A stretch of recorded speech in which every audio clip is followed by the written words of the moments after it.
I appear to be live. The broadcast is live. But are you live? That's what I want to know. Everyone can see and hear me. There I am. In spite of everything. How are you? Well, good. I got to fix that. Okay. Good evening, one and several. It's Jazz Cruise Conversations Live. I appear to be your guest host. I am Mr. Rock. Kurt Elling, your favorite jazz singer, other than your ultra favorite, who is Sheila Jordan. And that's who we're going to talk to tonight. Thanks to Kaylee Hoddle and Lee Mergner for setting up this possibility of this conversation. Tonight we have the pioneer of the bass vocal duo format. She's worked with a handful of the greatest of jazz bassists, and they've supported her, and she's made big stars out of them.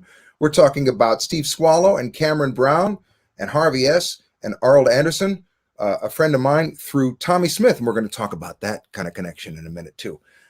She's made a lifetime of recordings that I know you've all enjoyed and sought out on vinyl, online, on 8-track, potentially. For Blue Note, ECM, Muse, Steeplechase, Blackbird, bunch of labels. Everybody wants her.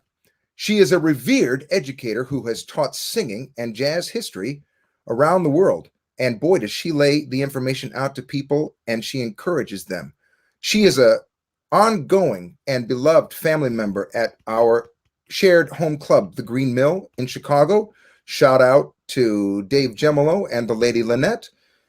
And of course, she was a denizen and habitué of the late, great Cornelia Street Cafe, where she spent so many beautiful nights and gave so much love to so many people.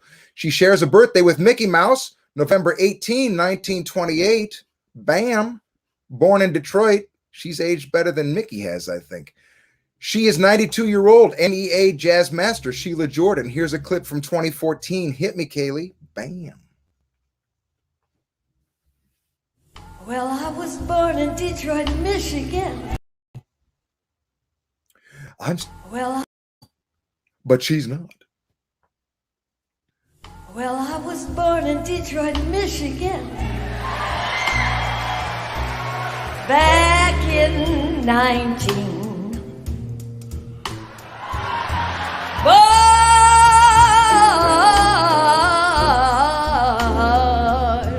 in Detroit, Michigan. November the 18th, 19. Mickey Mouse's birthday. But my mother, she was only 17 years old and she couldn't raise me. So she sent me to live with my grandparents in a small coal mining town in Pennsylvania State. Grew up with the coal miners, singing in the beer garden every Saturday night. The miners used to sit around and drink their beer and whiskey, chew their cutty sark tobacco, and sing, "You are my sunshine, my only sunshine."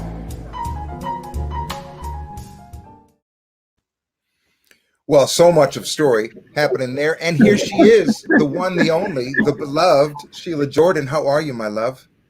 Hi, dear. Nice to see you during this terrible pandemic. It is. At least I can see you a little bit. You can see me a little bit. I can't hug you, and I can't kiss you. Virtual hug, virtual kiss. That's what we've got these days. Did you get your vaccine yet? Yeah. Oh, yeah. I got it a long time ago.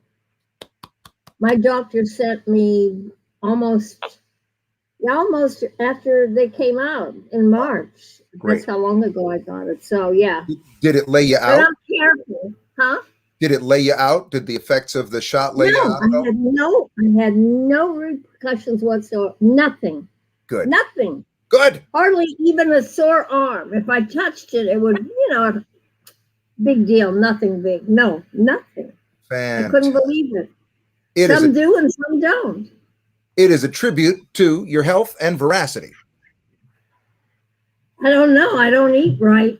I really don't. Listen, My I love you. breakfast and dinners are chocolate. We've got I'm so sorry. much. No. I'm sorry. We got a little bit of a lag.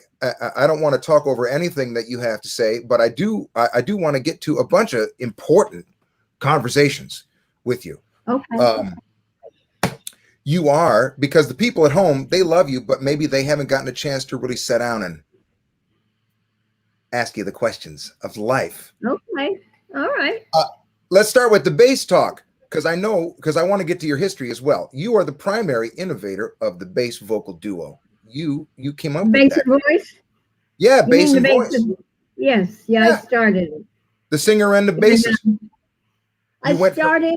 I started it at a club that I was working at, making $6 a night in the village called the Page 3. And the first bass player that I tried it with was Steve Swallow, who at that time was playing acoustic bass. And George Russell came in to hear Steve and to talk to him about some recording or something. And George Russell heard me, and he said, "Where do you come from to sing like that?" And I thought, who is this guy? I had no idea who George Russell was. I said, "I come from hell, man." Because, I was being smart. I thought, well, I don't know who this guy is. And he said, "Oh, you come from hell? Well, can I visit hell with you one day?" And I thought, wow. And so then Swallow told me, he said, he's a very, very famous composer and arranger. And the fact that he was interested in you, go for it. And I said, oh, okay, if you say so. So George got my number, and about 2 weeks or so later, he said, "Can we go visit hell?" Because that's where I told him I, came from. And I said, okay. So my grandmother was still alive, and we went to this club up the street in Summerhill, Pennsylvania, which was a hangout for all the coal miners. They would go there and have their drinks on the weekend after working 6 days in the mines. And they would get drunk and sing, and that's what they did. That was their, that was their thing. So nobody was there because the miners were all out of work. They were all out on strike for better pay and better working conditions. But there was one miner in there, and my grandmother introduced us, and she started bragging about us. And I said to my grandmother, "No, Mom, it's not me. George is famous. I'm not famous. I just sing in a little club in the village." So the miner looked at me and he said, "Well, do you still sing 'You Are My Sunshine, Jeannie'?" And that was my nickname because my middle name was Jeanette. And Sheila was not a common name, especially in a little town. So I was always getting teased, Sheba, Queen of the Jungle, and all kind of, it was a drag. So I went by Jeannie. And I said, "No, I don't sing that song anymore." And he said, "Why not?" And George Russell looked at me and he said, "Yeah, why not?" So there was an old out of tune, and I mean out of tune piano in the corner. So George went over to the old upright out of tune piano and started playing this incredible out intro. I guess it was an intro. And then he stopped and he said, "Sing with it." I started singing with him, and my grandmother hated it. She actually pushed him off the bench and said, "That's not the way it goes, George." And he was like shocked. Nobody had ever told him he was terrible, but she did. She said, "That is not the way it goes. I'll show you how it goes." So she sat down and she started to play it, and I sang with her. I sang "You Are My Sunshine." And that was it. We had some drinks. I was still drinking at the time. And we came back to New York from PA and visiting her. And he called me about 2 weeks later. He said, "Are you free?" And I said, "Yeah, well, I have to pick up my daughter at Greenwich House," because she was a little kid at the time and going to nursery school. he said, well, can you stop by before you pick her up? And I said, yeah, I could. You know, I had a part-time job to support us, and I was finished working. So I said, yeah, I can come by for a few minutes. So I went by and he said, sit down. And I sat down and he sat at the piano and he played this incredible whatever he was playing. It was incredible. So then he stopped. He said, okay, sing. I said, sing what? He said, sing You Are My Sunshine. I said, well, are you going to accompany me? And he said, no, sing it by yourself. I said, no, I can't do that. He said, what do you mean you can't do that? You did it when you were a kid. You always sang by yourself. I said, yeah, but that was different. He said, no, it's no different. Sing it. So I sang it. And then after I sang the first chorus, he started playing some weird things underneath me, beautiful weird things. And it was Sunshine. So he was up at, what was the name of that record company, Kurt? Do you remember? Which one? The one that we recorded Sunshine on. Oh, the one with George Russell? Riverside. Was it Riverside. That was on Riverside. Riverside Records. So he was up at Riverside Records not too long afterwards, and he said, what are you doing? Can you come up at some point? And I said, yeah. So I got somebody to stay with my daughter, and I went up to Riverside. And he said, go in that booth over there. And then he played this incredible arrangement with all of these fantastic horn players. All of them were fantastic. John Ellis and, oh my God, Paul Plummer, who was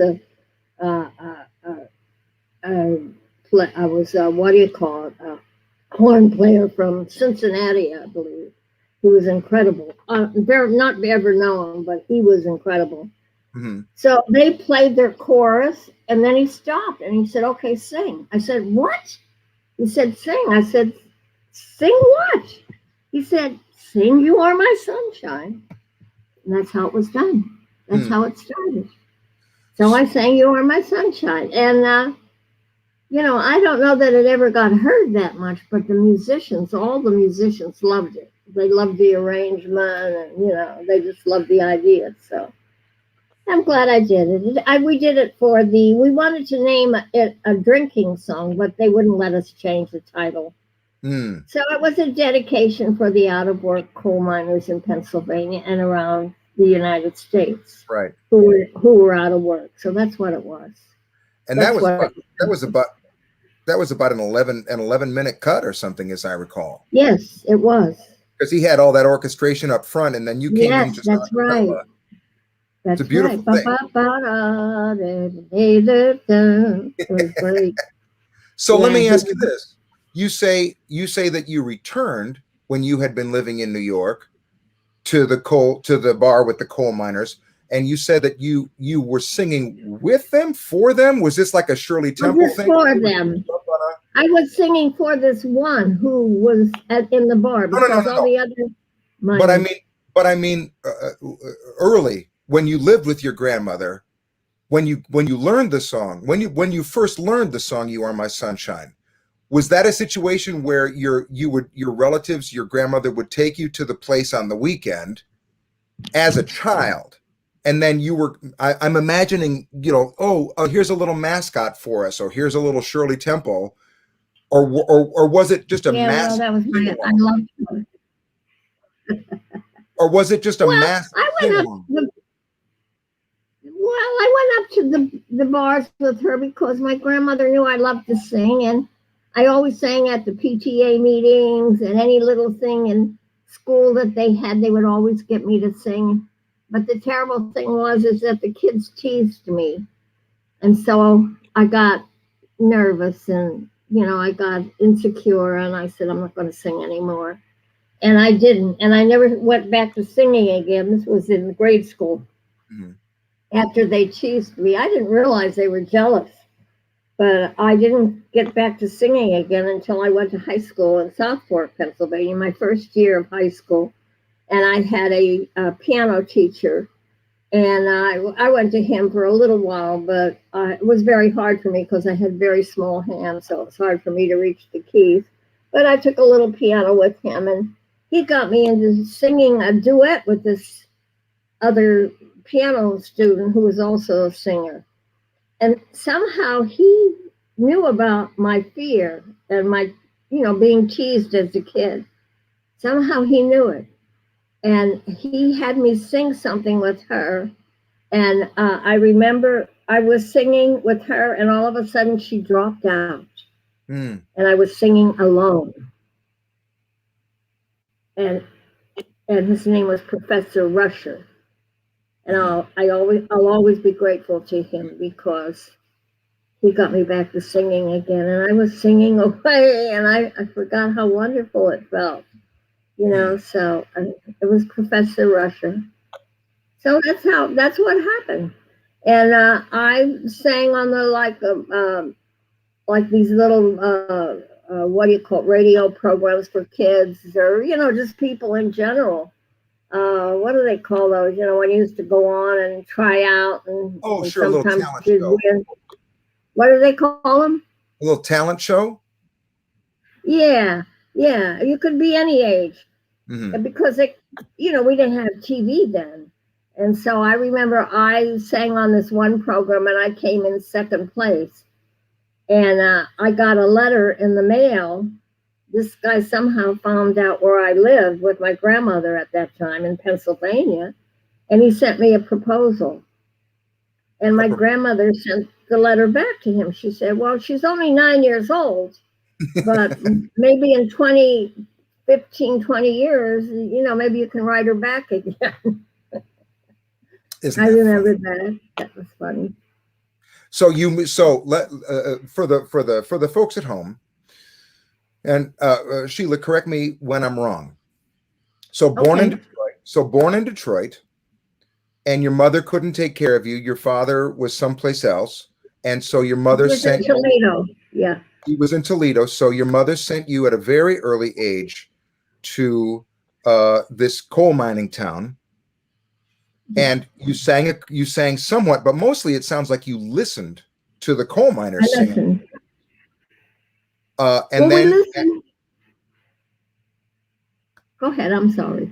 Okay. And then at the age of, let's call it 14 or so, you came back to Detroit because you were old enough. You started to go to high school, and then some kind of music hit you and changed your life.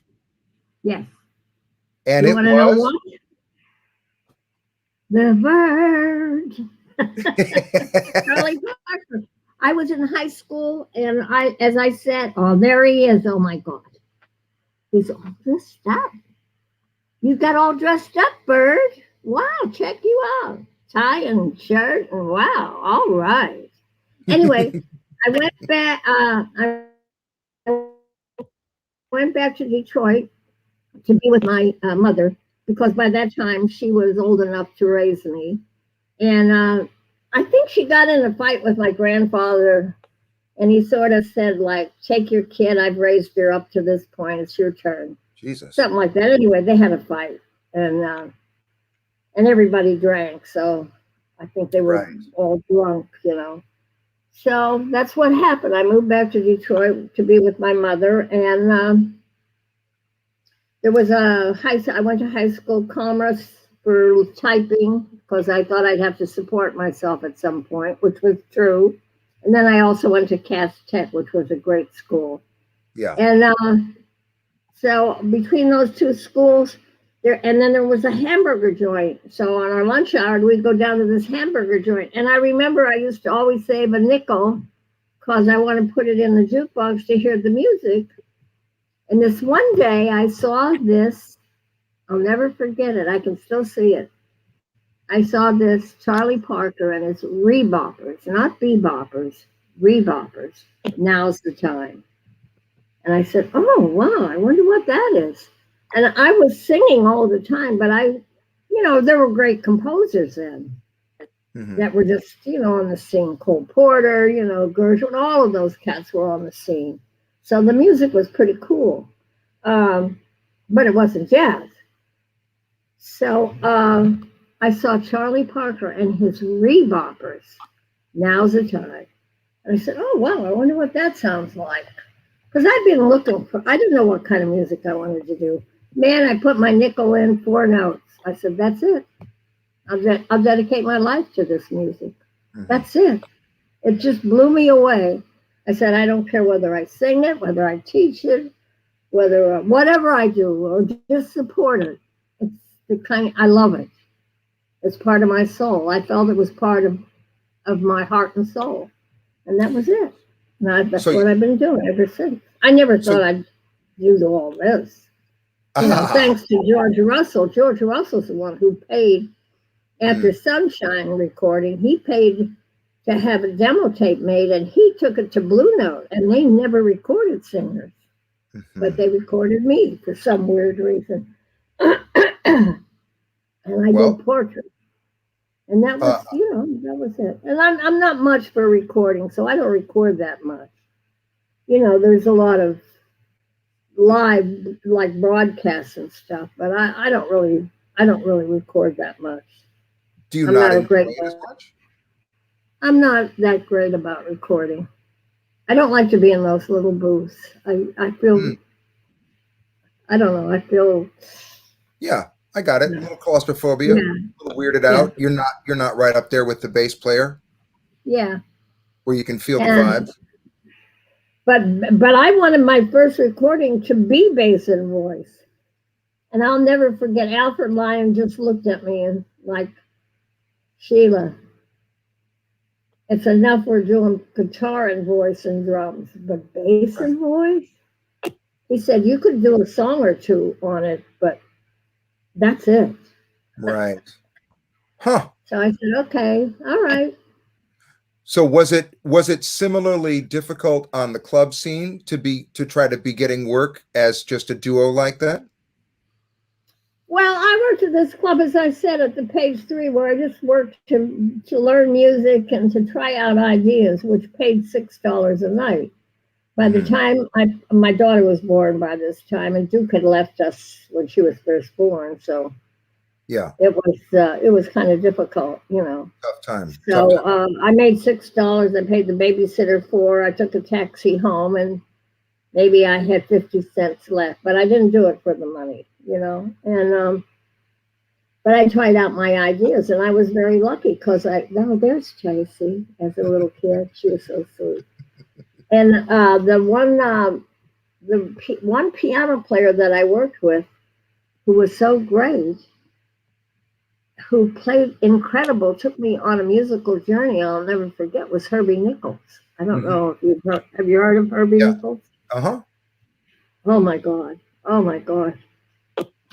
He was something else. And the one thing he said at the rehearsals was, everybody else is fine, but I'm a little scared of that little jazz singer because he hadn't played for me. They didn't tell me that until much later, you know. But yeah, I loved Herbie. Well, and let's so see. I worked at the Page 3 for years, you know, until they closed down. You know, I worked there for all that time. Well, and you were meeting a bunch of cats there. I mean, it was not only Herbie Nichols. Yeah, great cats. As I said, Swallow worked there on Monday nights at the sessions, the jazz session. And they called me a new note in jazz. That was my name when they announced me. And I worked there 2 nights.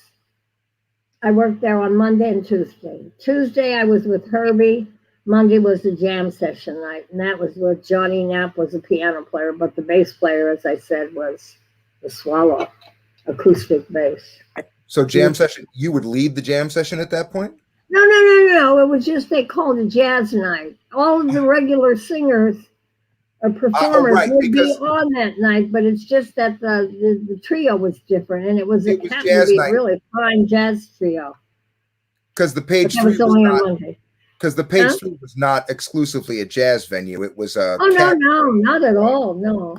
But Herbie Nichols worked there, and he played for all of these acts. Like there was a woman who looked like a young man, and she would strip down, and she would be in a G-string, and it was a woman, you know, that kind of thing. Then there was a guy who painted his face with a lot of makeup at the time and was not very popular, Carrie April. He dressed like a guy, but he made up he like a woman. So there was all kind of weirdos, but they were wonderful people, and I'll never forget them. And they were very supportive of me. It was a New York scene. It was a New York downtown scene. It's out on 7th Avenue, and it's right 1 block down from the Village Vanguard. That's where it was. Where people could be themselves. Oh yeah. And you worked it out. Not only a gay place. It was mostly gay, and that was fine. I don't care who you're with, as long as you're nice to each other. Yeah, gay, straight. What do I care? Wonderful. So it was Herbie Nichols. Also, Dave Frischberg was on that scene. Yeah. Dave played for everybody too. Yes, he played the regular week like Herbie did. Wow! So behind all kinds of different acts, behind everybody. He played for everybody, but the only person he ever felt that he could, identify with musically was me, because everybody else was into their striptease or their comedy or whatever.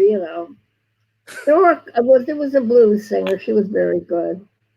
And you met Mark Murphy there, right? Mark Murphy came in to hear me because he had heard about me, and he had also heard about the club. And I was singing Ballad of the Sad Young Man. I forgot who gave it to me. Maybe I can't remember who gave it to me. Well, that had just come out. I know who gave it to me. Gil Evans gave me Ballad of the Sad Young Man. Okay. Yeah. Yeah, and Mark came in and heard me. He came in, and I did that tune. That was the ballad I did on my set. And Mark came up to me after, and he introduced himself, and everybody seemed to know him, sort of. They knew him. And he said, "What is that song you sang about sad men? And what is that?" So I had my lead sheet, and I never took the original anyway with me. I always left it at home. So I said, "Here." So I gave him Ballad of the Sad Young Man. I think he recorded it later. He did. And then I did. Oh, did you? Oh, yeah, that's right. You did wonderful, yeah. Well, I don't bring it up because to praise me. I bring it up to praise him, to praise you, because I learned it because of him, and clearly he learned it because of you. So, well, you're a wonderful, wonderful singer, my darling. I'm so happy you're with us. I'm so happy you're out there doing it. You're wonderful. I didn't bring it up so that I could get a little praise fest. I just love you, and it just was such a great connection because I didn't know that Mark had learned that song through you. So that's yes. I love those kinds of stories. Yes. And I should say one of my favorite memories, any place in the world, is right here in Chicago, where you and I and Mark and John Hendricks appeared as 3 brothers and a mother. That's right. For everybody at home, that was for everybody at home, we were on the big stage at Millennium Park, outdoors, cast of thousands, and I had been doing that 4 brothers thing for a while, and we had Andy Bay on with us several times, and he couldn't make it, and for some reason logistics worked out, and I said, well, let's get Sheila on because everybody loves Sheila, and we'll call it 3 brothers and we'll call it 3 brothers and a mother. And I remember that that went out on official City of Chicago news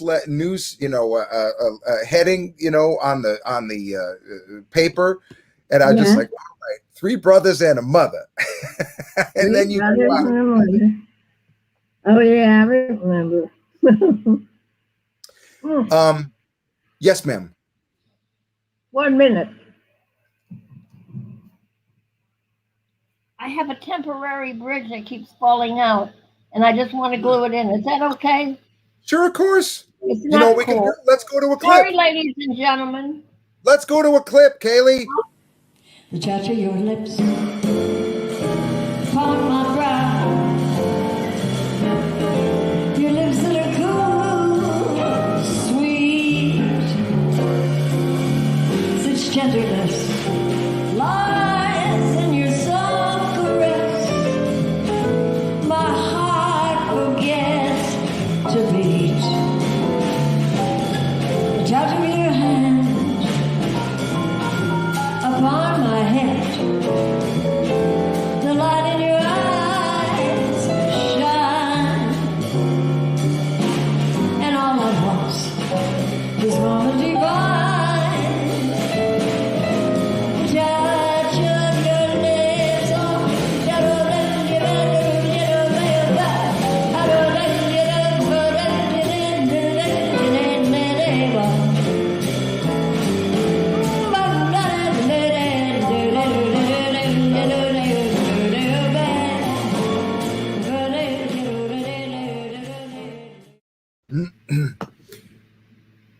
okay. Everything's beautiful in its own way, and you're beautiful in your way. What? What did you say? That's what I deserve. Everybody's beautiful. Everything's beautiful in its own way, and you are beautiful in your own way. Thank you, my darling. Thank you. That's just the way it ought to Yes. be. So, yes, my dear. What do you want to anyway, talk I remember I was going to say something about the bass and the voice. I was up in Canada, and I was with Harvey when we had the bass and voice together before he decided that he wanted to devote his more time to his music, so he didn't want to do the bass and voice. Well, it didn't matter to me because it did, but you know, I said it's okay. It's not like he started it. I started it with Swallow, and after Swallow started playing electric, I didn't want Sure. to sing with electric. But I remember I was doing this with Harvey when we had the bass and voice, and it was at a club in Montreal. I forgot the name of it now. And this guy came in, and the place was packed. It was one of the festivals. Mm-hmm. And he said, yelled out, "Where's the drums? Where's the piano?" And I said, "In my head, man, in my head." And everybody clapped. But you know, yeah, I got a little bit of feedback about why do you use just the bass? Maybe I'm a frustrated bass player. I don't know. The first time I ever sang with just bass was with Charles Mingus at a club on 52nd Street, a tune. I did Yesterdays, I think. Yeah, it was Yesterdays. But I used to do it at Lenny's with Peter Ind all the time. I loved it. Lenny thought it was well, he didn't say it was weird, but he's, you know. What about the piano? I said, "Can I just try the bass and voice?" I hear the bass and voice. I hear the bass, man. So he did, and, you know, and I've been doing it. I see a lot of singers there, not a lot, but a few are trying to do that, right? Yeah. Did you notice? People are trying to get it happening. So It has to. So let me ask you this. I was just doing some teaching today for some beautiful young students. I was so proud of them, and they're so smart. But one of the things we were talking about was stagecraft. We were talking about the need to have a story through an evening, the need to connect with an audience, the need to talk to them, the need to be on stage even before you're on stage. You know, to fill those gaps between the songs with stuff that maintains everybody's interest. Now, here you are, you know, I can come at the people.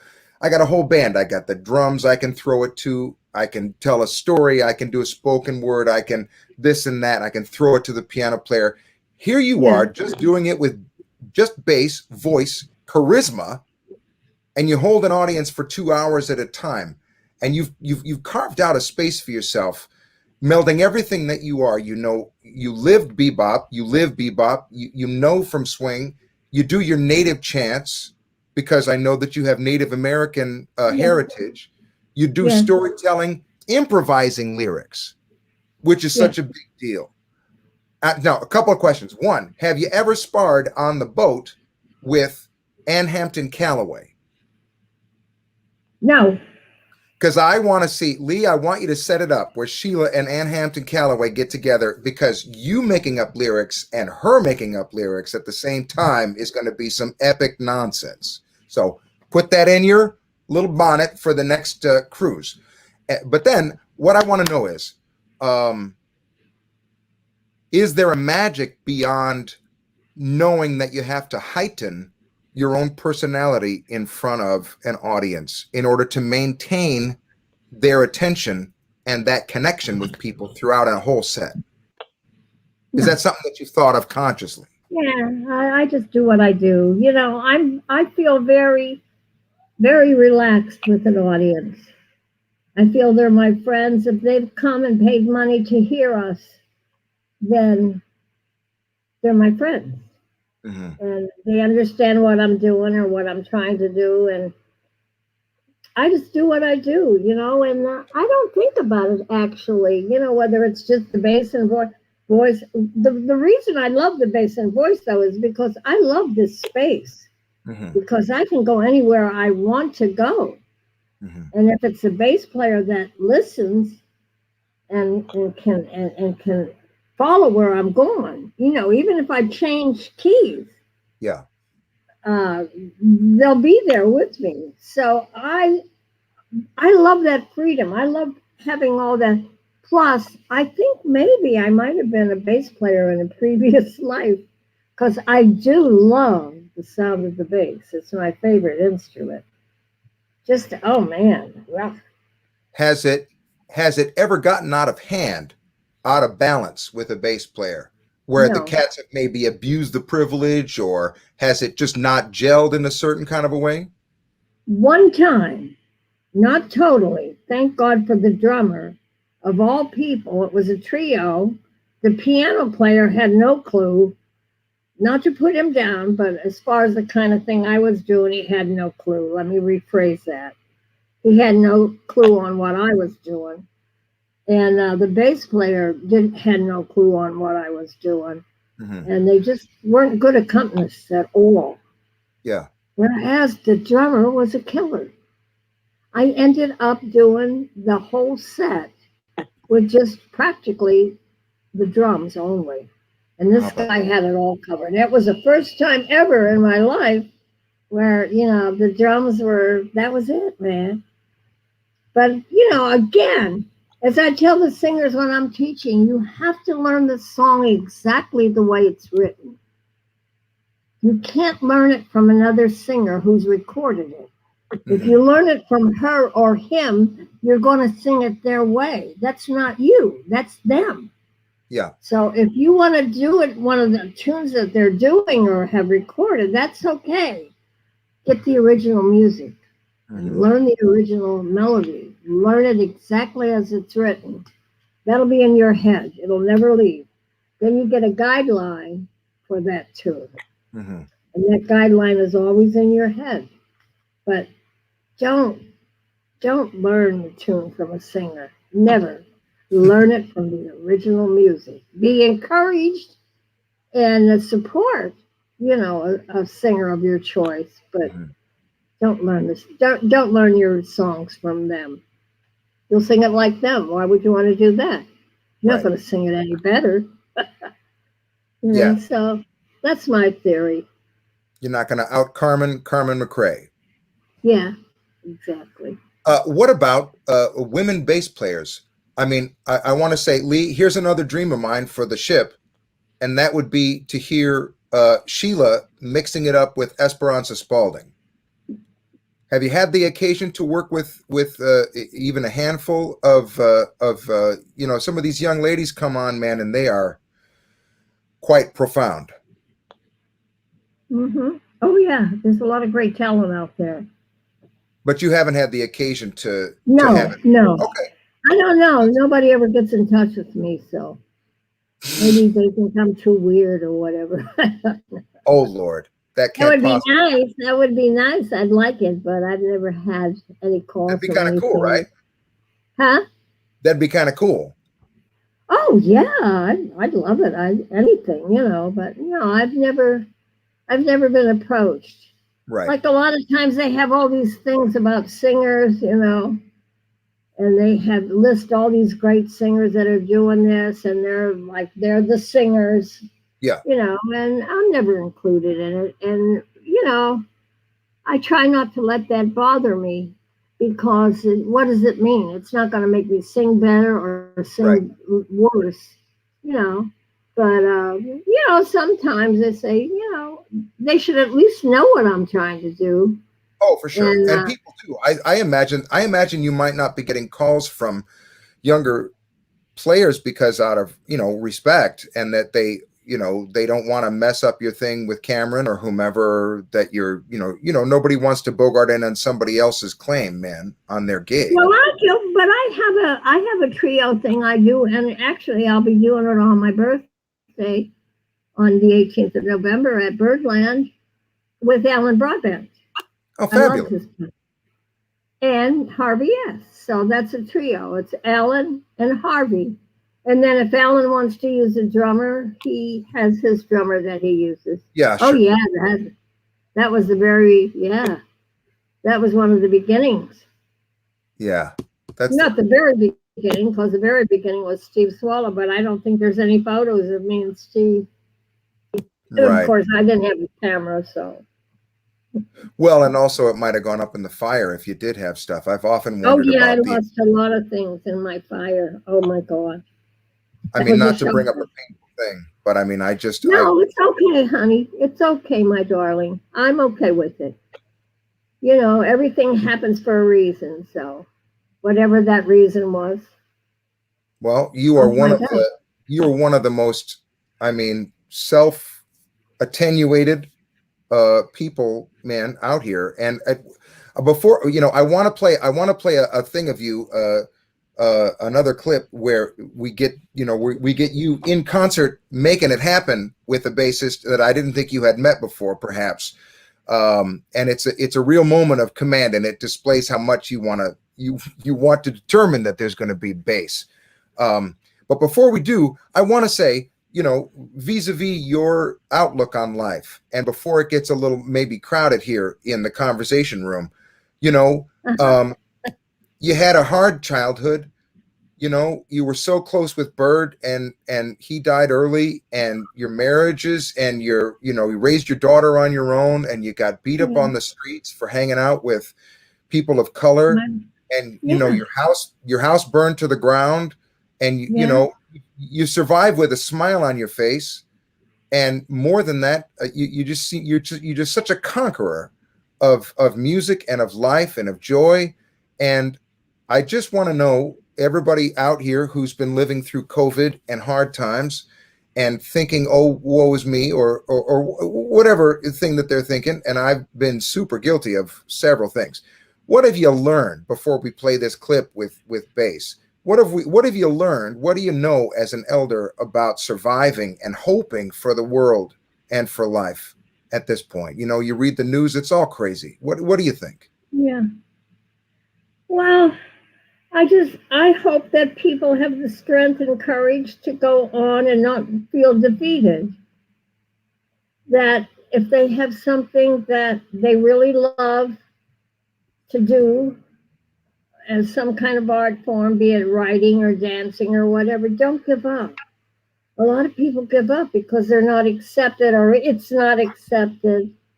Well, you know what? Do it until it is. That's what I say. Do it until it is. Why are you going to give up something you love to do? I mean, do it until it is accepted, and then you can really do it. You know, that's what happened with me. I never expected to get as much, to get as much work as I've been getting lately. Oh my God, I had to cancel my tour because of the pandemic. But I had a huge tour of Germany, Italy, England, Japan, all set up. And it's on hold, and hopefully it'll happen. Maybe it won't, I don't know. But the point is that just because you're not working or nobody's calling you for gigs or whatever, don't give up. Keep doing it. Find a place to do it. If it's nothing more than just rehearsing with somebody that you like to do music with, just don't give up. You don't give something up you love. Oh my God, that's so bad. And I think a lot of people do that. They get discouraged and they say, "Oh, it's not working. I'm not working. I mean, I'm giving it up." Why would you do that? Why would you give up something you love? Oh my God. I could never give up music. Never, ever. And it's not been easy, As I said, I had to do a gig in an office, and that was okay.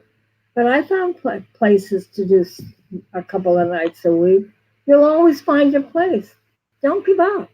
That's my message. My message is, if you love something and you've got something in your life that gives you that much joy and pleasure, just because you can't do it all the time, don't give up.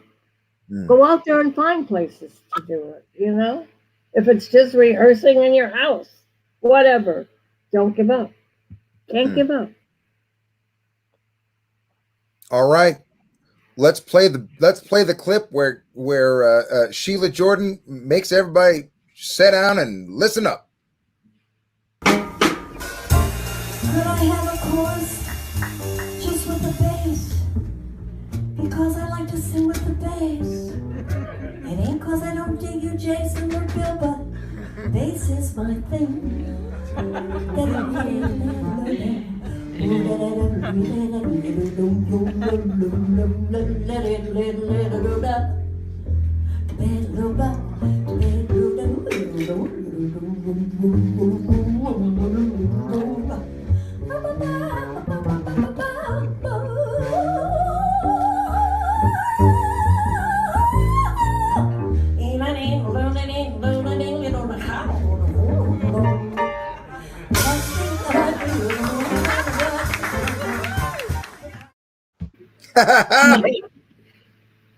Oh boy.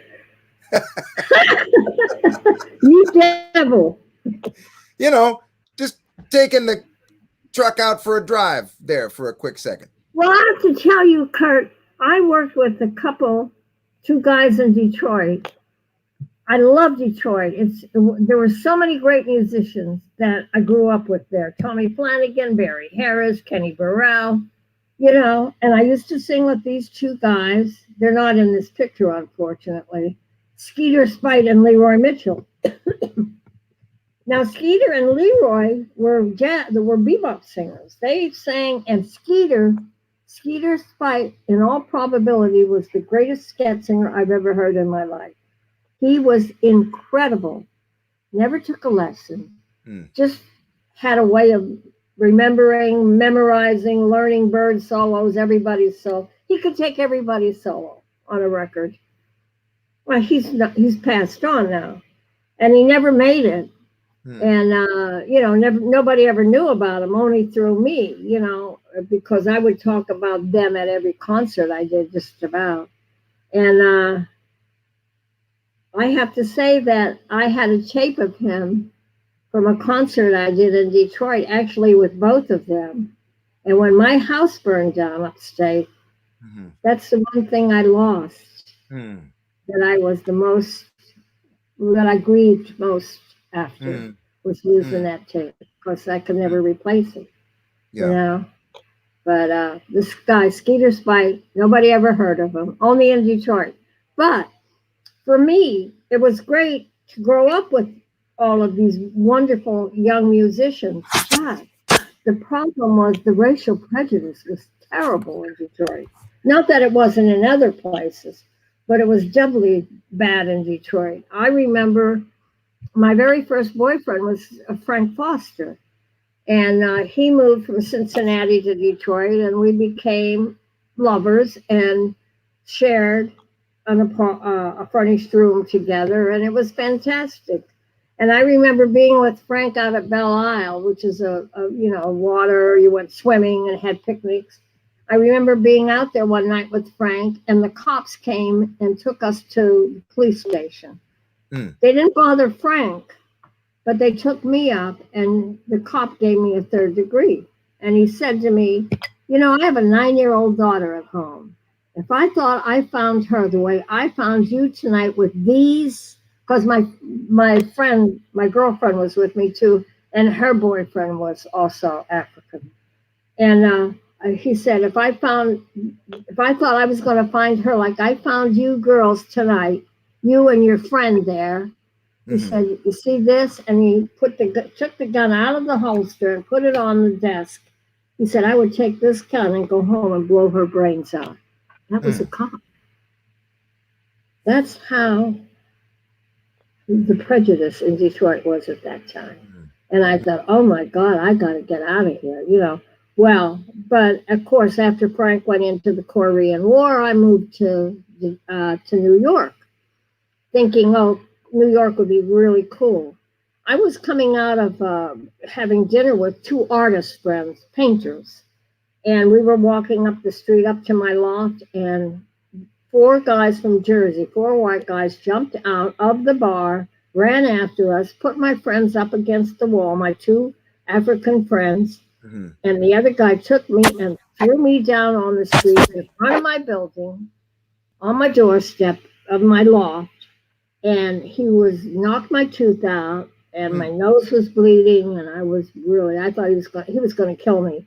And I looked up and I saw a man all dressed up in a suit and a coat, all well dressed, with a gun pointed at, I thought at me. And I said, oh my God, I'm going to die over this. So, well, I don't care.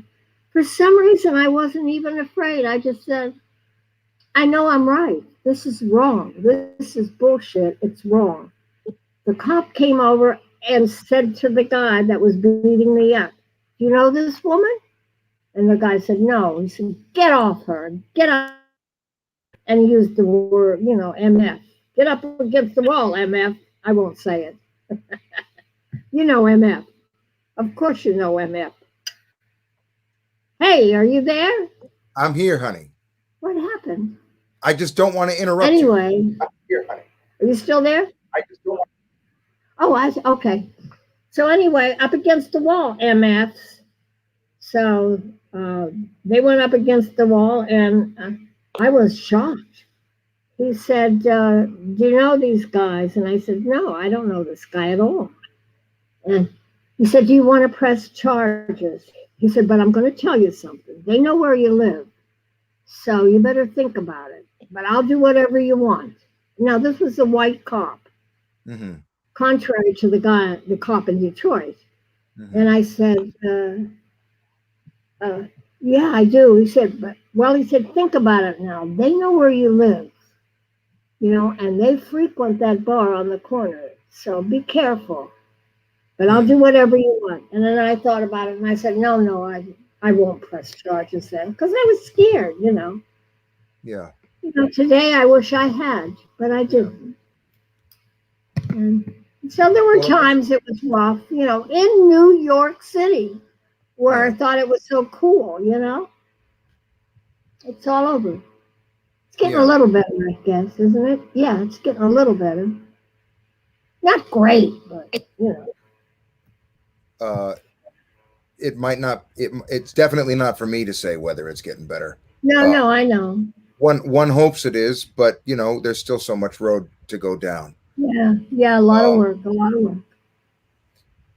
I want to say on the plus side, if we could segue that way with 5 minutes left, I mean, it must have been because the jazz scene must have been small enough. I mean, you could just meet Prez, or you could just meet Monk. I mean, you could just meet them, walk up and say hi or whatever, right? Yeah. Oh, yeah. And especially at the old Birdland on 52nd Street. I remember when we were kids, young, in Detroit, we were at the Greystone Ballroom, and Bird came to town and did a concert. And during the break, this saxophone player, an elder, one of our elders, Billy Mitchell, he was great. I think he moved to New York too. I'm sure he did. He was a great player, and he told Bird during the break that there were 3 kids that sang his music. It was us, but we didn't know it was us. So Bird got up on the stage after his break and said, after he played one tune, he said, ladies and gentlemen, I have a surprise for you. I have 3 young people in the audience that do my music, he said, and I would really love to have them come up and do something. And we were looking around thinking, who's that? Wow, that's great. They do what we do. Oh my God, isn't that wonderful? So we're looking around, and then Bird pointed over to us. He said, yeah, you three. So we got up and we sang for Bird. Then afterwards, he came off the stage, thanked us, and he looked at me and he said, kid, you got $1 million ears. I'll never forget it. And so when I came to New York, when I decided to come here and stay after Frank went into the Korean War, I went to the old Birdland on 52nd Street with my friend. She said, I'm going up to see Charlie Parker. You want to go? I said, yeah, are you kidding? Yeah. You only had to be 18 years old at the time to get in the clubs at that time. Now it's different. So I was 18, and I said, yeah, I want to go. So we went, and during the break, she said, I'm going backstage to say hello to Bird. Do you want to go with me? And I said, yeah. So I went back with her. So he hugged her and kissed her, told her how glad he was to see her. Then he looked over, he saw me. He said, I know you. Now I'm older. He said, I know you. You're the kid with the $1 million ears. Oh my God, I was so honored. And we became very good friends. Yeah. Very good friends. I was with Bird one time when he tried to get into Birdland, the old Birdland. He had a T-shirt on. And Oscar Goodstein, who I think was his manager too, wouldn't let him in. He said, Bird, you can't come in dressed like that. Go home and get a suit and a tie and a shirt on. And so Bird turned around. I'll never forget it. I can still see the look. He looked at me and he said, can you believe this? They name a club after me and I can't even get in. I said, come on, Bird, let's go over here to because they had all those places, shooting galleries and games and the whole trip. I said, do the shooting gallery and kill him. Shoot at Oscar. That's a joke, yeah. But I became very close with Charlie Parker. Charlie Parker came up to my loft one time and brought 2 LPs, Stravinsky's Rite of Spring and Bela Bartok's Steam and 4 Variations. I'll never forget it. He said, I want you to learn these. I'd not learn these. He didn't say learn. He said, I want you to listen to these. I think it's very important that you listen to these. I'll never forget that. And Bird a lot of times would come up and take a rest because he felt like I was his, little sister. And I had a couch. I had these little cots in my loft that people could sit on. And I had one that I call Bird's bed because Bird would come up and take a rest if he couldn't go home for whatever reason. And I had a little parakeet that I taught to say, hello, Bird. And one time Bird knocked at the door and he said, Sheila, I just want to come in and lay down if it's cool. You said it's okay. And I said, of course it's okay, but let me get Tori in his cage. Otherwise he'll bother you. He said, no, it's okay. I don't care. So I said, oh, okay, it's up to you. I let Bird in. Bird went over to his little cot, that Bird's bed. He laid down, and of course, the minute you lay down somewhere, this Tory is on you, the parakeet. So he flew over on Bird's leg and said, hello, Bird. Bird jumped up and said, what are you, a damn ventriloquist? I said, no, that wasn't me, Bird. That was Tory. He said, oh, Sheila, come on. Birds don't talk. I said, he does. I taught him. So he just shook his head like he didn't believe me. He laid down again. This time the bird went all the way up to Bird's mouth, put his feet in here and said, hello, Bird. And Bird jumped up and said, God damn, that bird does talk. I'll never forget that. Yeah. I had wonderful times with Charlie Parker. Fun times. Never turned me on, never tried to turn me on to dope or any kind of drugs. Always talked against it, always said, does nothing for you except destroy you. So if you don't want to be destroyed, don't use it. You know? Yeah, he was an incredible man. Incredible. Oh God, did I love him. He was like my big brother, as I said. Yep. Those movies that they've made about Bird, did any of those movie makers ever approach you to get stories or to get your opinion, to get your no, they didn't want to. Okay. Yeah. No, watch him. And I wrote lyrics. I wrote a tune called "The Bird" about Clint Eastwood's movie. Yeah, in it I say at the end, "Thank you for making my day by letting Charlie Parker play." But what happened to Roy Haynes and Tommy Potter, and Roy Haynes and my ex-husband, Duke Jordan. Doesn't matter. Yeah. I don't get alimony anyway. So that's in the song. But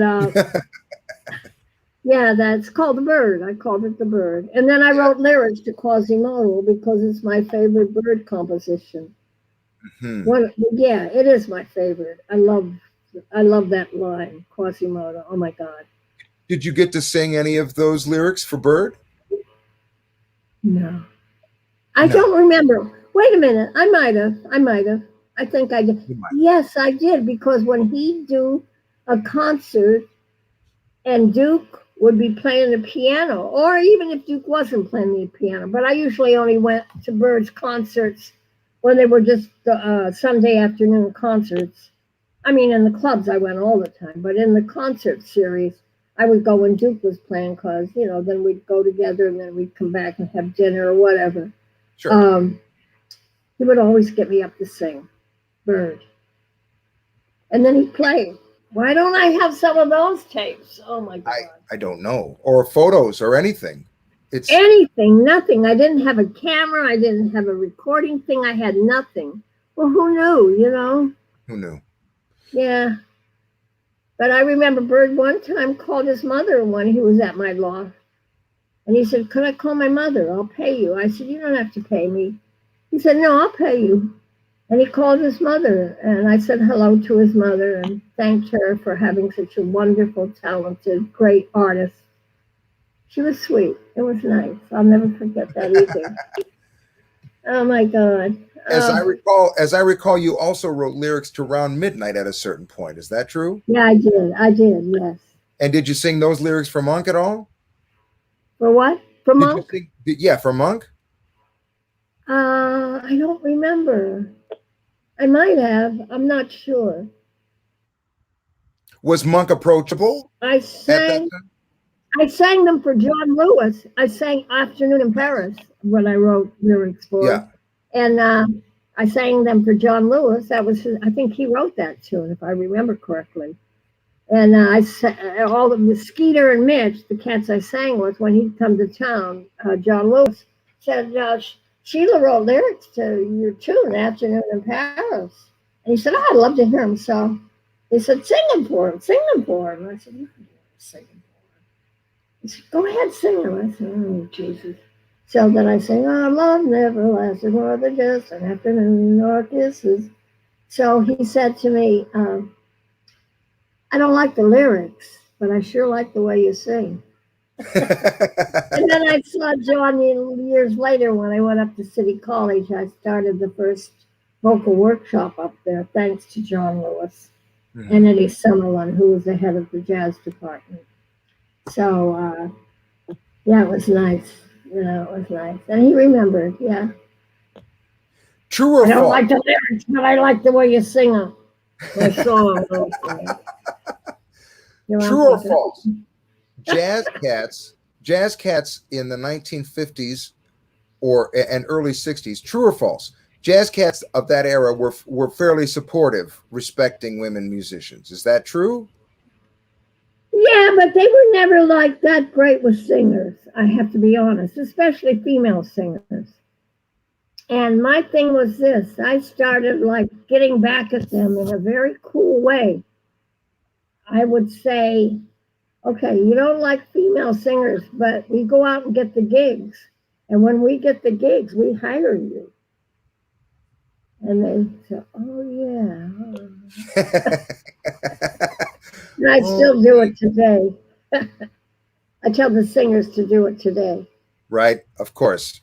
I want to ask about some other women musicians who might have been, who were on the scene at that point, especially Mary Lou Williams. I mean, I imagine she got the respect that she deserved. Oh, yeah, they loved her, man. Yeah. Oh, no, they loved her. But, she was piano player and a composer. And, I mean, they'd go up to her house. All of the musicians would go to her. She was living up in Harlem. Yeah, she lived up in Harlem. And they all went to her house because she was doing it. Yeah. Yeah. What about Marion McPartland? Was she on the scene? Marion McPartland, she was on the scene, yeah. And she started her show, You she mean had that radio show, yeah. Oh, sure. Much later, though, right? Oh, yeah, later, yes. I know that you've been tight for years with Jay Clayton. Yes. But you also had a real tight friendship with Shirley Horn back then. I did, very much so, yes. Can you relate some? She must have been the hippest, man. Between the two of you, that must have been the hippest conversation anyone can imagine. Shirley was lived in D.C. and I met her when I was at, what the hell was the name of that club? One Step Down? I'm not sure. It might have been One Step Down. I'm not sure of the name of the club, but I used to work there at least once a year. Mm-hmm. I'd go there, and I remember she would come to every show I did. I was very good friends with a very good friend of hers, Joel. And Joel was a teacher and a writer. I forgot the university that he worked at, but he was very close with Shirley. And he said, Sheila, you got to meet Shirley. She would love you and you would love her. And I said, well, I love her music. Mm-hmm. And so I met Shirley through Joel. And she was an incredible cook. Oh, my God. Mm-hmm. She invited me to her house one time for dinner. I got to tell you, that was the most incredible dinner I ever had that I can remember. It was insane. It was so great. I said, wow, did you learn to cook like this? You know, she just laughed. But Shirley, one time I was working at this One Step, whatever the name of this club was. One Step Down? One Step Down, maybe it was. I can't remember the name of it, but I worked there at least, as I said, at least once a year. Mm-hmm.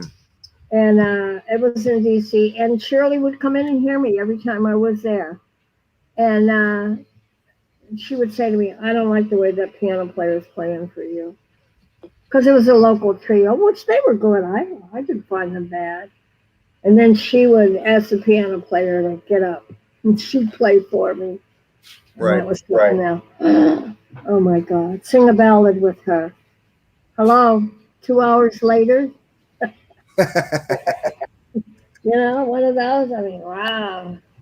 That's something else I'd love to hear a recording of. God, where were phones in those days? Oh, well, we had some good times, Shirley and I. And just before she died, she was in the hospital, and I went down because I was also going to do a gig down there at that club. Mm-hmm. And I called because I wanted to go by the hospital and see her. And she said, please don't, Sheila. I don't want you to see me like this. Mm. So I respected her wishes, and I didn't go by. But I did talk to her on the phone. Yeah. And shortly after that, she passed on. Yeah. She was wonderful. I loved her. Funny as hell. Always putting down these young chick singers. Oh, really? What the hell are they trying to do? I said, Shirley, they're trying to sing. They want to sing. They love you. You encourage them.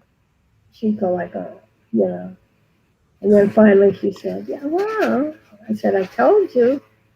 They love you, man. They love you. Hmm. You're God to them. Yeah. Yeah. Oh, you're such a sweetheart. Yeah, she was. You are. You're always encouraging everybody. You're always encouraging everybody. You're always looking on the bright side. You're always defending somebody. Oh, really? Me? Yes. Thank you. Did you ever meet Shirley? I got to meet her at Lincoln Center at a celebration that Lincoln Center was doing at some high class room, Avery Fisher Hall or something.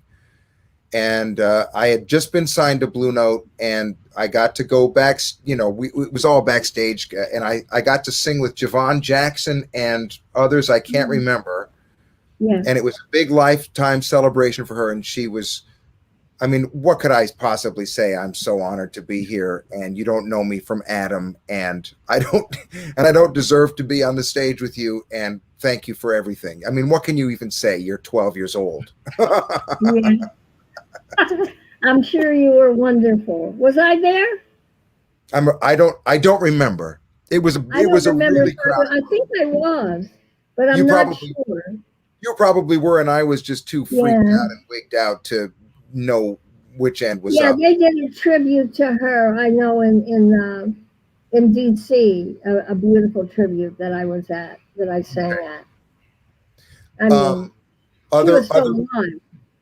other women singers that you got to have good times with, Carmen McRae at all?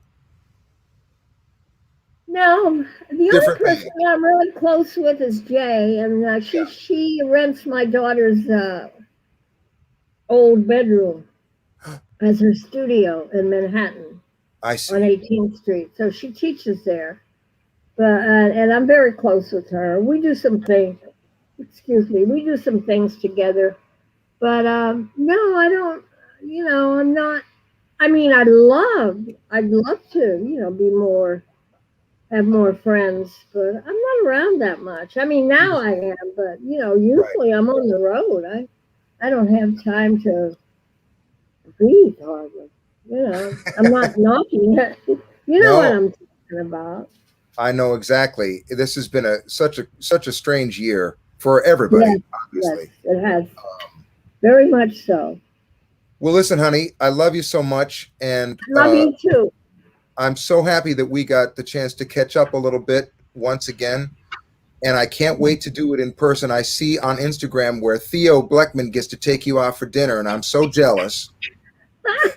Yeah, well, I brought him over here. He was my student That's so in marvelous. Austria. Yeah. That's so marvelous. He's a real And I gift. brought him over. I got him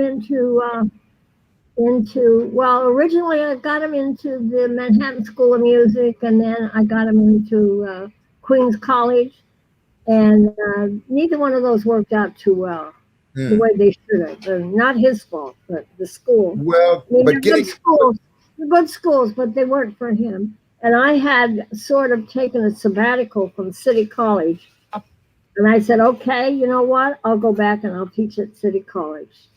So you can come over, and I got him into City College, and he ended up graduating from there and getting a grant, and he's been fine. He's doing great. right. I didn't know that you guys had gone back that far. That's marvelous. Oh yeah, I met him in Graz when he was still I think he was 19 or something. He was a kid. Right. Yeah. What was he eating? I always tease him. He was eating like a ketchup sandwich or something. I said he had very little to eat, or whatever. And I remember I took him out to dinner, and Oh, I because he started didn't have any thinking, money, is what you're saying. huh? Because he didn't have any money, is what you're saying. He was eating a ketchup sandwich because that was all he had. Yeah, he was. Yeah, he's very special, and he's. Yeah, we had a good time. Yeah, we had a very good time. Too bad you weren't there. Next never time. I'm never Where are there. you now? Are you in Chicago now? Yeah, Chicago? we moved back to moved back Chicago to- now. Yeah, Louisa got so it. you- Louisa got into a heavy arts school here for high school, and we wanted to support her and grandparents and our son, and wanted to connect the family and that kind of a stuff. Well, that was your town, man. Come on. And Gemolo, come on. Dave. Yeah. He's the man. David? Yeah, I love Chicago. I love it. I love going there and doing a gig. I love it. Well, we're gonna have you here just as soon as we can. Dave and I are already trying to work out the details. Okay, I'll be there. Hey, listen, everybody at home. Sheila is going to be teaching all the time, and from what I'm told, tell me if this is correct. You take private students over Zoom? Yes, I do. Yes. Do you know how they would contact you if they wanted to get lessons? Give them my email, and you can give them my phone numbers. Absolutely. It's okay. I don't care. Lee, and Kaylee, I want you to put up for the lovely people whatever is appropriate to get to Sheila so that they can touch the hem of her garment. Website? My daughter says the best to use the website address. There you go. I So don't, you don't what is wanna my just give the website number. address? Oh, SheilaJordan.com, I guess, yeah. SheilaJordan.com for everybody who wants lessons. That's where you go. I also want to point everybody to this beautiful biography that came out last year. How can I hold it? Thank the right you. way? Ellen Johnson, she took 7 years writing that. You know, I've been reading a lot of jazz biographies just lately, and this is a really, really fine book that she made. Oh, I'll tell her, Kurt. She'll be honored. It tells the story great. It's got the heart. It's got the stories in there. Yeah. She got it all in order. It's really smart. I'm real proud of her, and I'm glad that I Thank had you. this Thank coming you. into this interview. And I I'm will let her know. pleasure. Thank you. I will let her know. She worked very hard. 7 years. Worth every penny, baby. You can get it up on Amazon or wherever you ethically feel you can get a jazz book these days. And you can ethically get to Sheila Jordan through SheilaJordan.com for music lessons, both large, small, prophetic, profane, and inherent. I don't see why not. Love you, Kurt. I love you too, Angel. You're just a profound. Can't wait to sing with you again. I can't wait to sing with you again, honey. You're just That'd be profound. great. You're just Okay, my darling. Thank you. Everybody stay safe. Wear the mask.